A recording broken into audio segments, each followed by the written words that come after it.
Rebellions and resistance groups are a dime a dozen in the Star Wars universe, particularly within the age of the Empire and First Order. However, the Republic, being a democratic government, was relatively unhindered by resistance groups. But what would have happened if a galaxy-wide rebellion happened under the Republic? Now, what you may be thinking is, isn't this exactly what the Separatist movement was? And yes, in many regards, it was a rebellion against the Republic. However, for this Rethink, we're going to be saying that this rebellion is going to be far more like the ones we see under Organa and Mon Mothma, as opposed to the wealthy tycoons of the Separatist Alliance.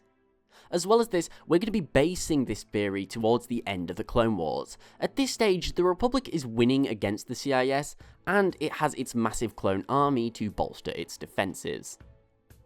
We're going to be saying that a group of people from numerous different worlds, likely ones that have been ravaged by war, are just fed up with the Republic. They're fed up of taxes, they're fed up of bureaucracy, and they're fed up of being failed by this government. However, they don't want to join the Separatists, as they see this as nothing more than a pawn of the big businesses. Essentially, they don't want to secede from the Republic like the CIS wants to. They want to take it over and put a new type of government in its place that is less corrupt and wrong than the Republic is. So what will have happened? So, to start, this new faction is basically going to find itself at odds with both the CIS and the Republic, and like the Rebel Alliance, it's probably going to start off as a grassroots movement with small rebel cells on worlds working against both the Republic and Separatist forces.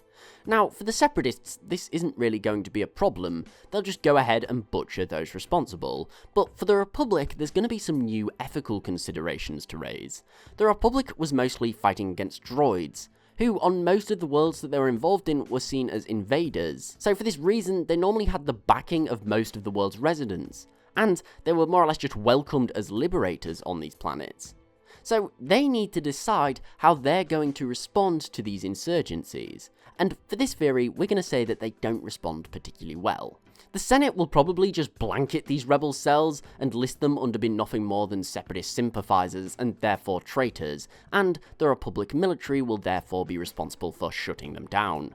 However, as we know, for the Empire, this does little more than galvanise the populace of a world against the occupying forces. For every insurgent killed, more will rise up and take their place.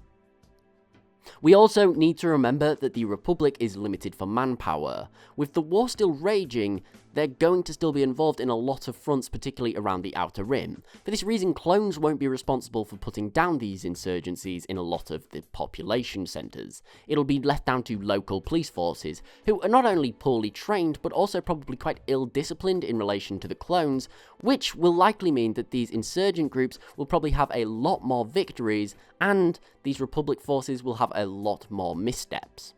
So, with a lot of mini-conflicts cropping up on the Republic worlds, there's going to be problems, particularly to the Rebel Alliance. Since it's going to be made up of different cells with different species, different command structures, etc., it's very difficult to work in unison, or establish rules if you will. This means that some of these rebel cells are going to be far more extreme than others, and will be committing downright terrorism. Killing senators and officials, even civilians, which is only going to make the Republic respond in kind. So obviously, eventually, if things get bad enough on these worlds and the local authorities can't deal with them, the Republic will send a legion of clones, with all of their complementary equipment, and you'd think that this would completely and utterly wipe the floor with these rebel groups, right? Well, no. You see, the Republic and Separatist army both have one fatal flaw, and that is that they both basically centre around conventional warfare, similarly to the Empire. It's the idea that here's the enemy, you go there, you defeat them, we win. But a rebel group, and similarly to the Alliance, doesn't use conventional warfare, they use guerrilla tactics, and this is far less direct. Neither of these armies were particularly well equipped to handle guerrilla warfare, and their massive military doesn't count for much in these kinds of conflicts. We also do need to take a minute here to consider the role the Jedi will play in this conflict, and also some of the senior senators and military staff. If these resistance groups have general grievances with the Republic, then they can't really just say shut up and go and take them out. That's not very democratic of them. And I find it very, very hard to believe that the Jedi would commit their own soldiers to going and putting down these rebels. So there are going to be groups within the Republic who are going to be pushing for a peaceful resolution. Now, all of this alludes to the question of, could a galactic rebellion during the Clone Wars be successful? And this depends on a lot of factors, a big one being equipment. Well, during this period, there is no shortage of weapons, armor, and ships, etc. So yeah, with enough know-how, the rebellion could be very well armed. We also need to consider the fact that, with the Clone Wars raging, these rebel groups wouldn't be the main opponent. This is going to give a lot of these cells the ability to take control without much noise or alarm being raised by the Separatists or the Republic. However, ultimately, the answer to this question, in my opinion, is no. Although I believe rebel groups could definitely kick the Republic or Separatists off certain worlds and even out of some systems whilst the war was raging, because they're distracted, they wouldn't be able to take over the Republic.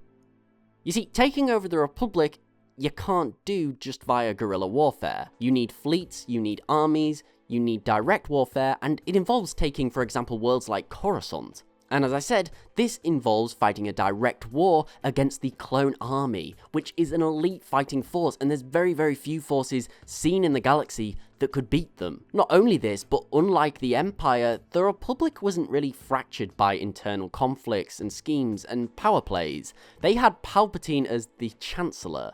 And as we know, Palpatine would never let this rebellion get out of hand and stand in the way of his plans. It's important to remember that the only real reason the New Republic and Rebel Alliance were able to take down the Empire and replace it was because the Empire handicapped itself. As we've discussed a lot of times on this channel, the reason the Empire was so weak that they could be defeated was because they ruined their own chances. They got involved in petty power plays and carrying out what they perceived as a dead man's contingency orders.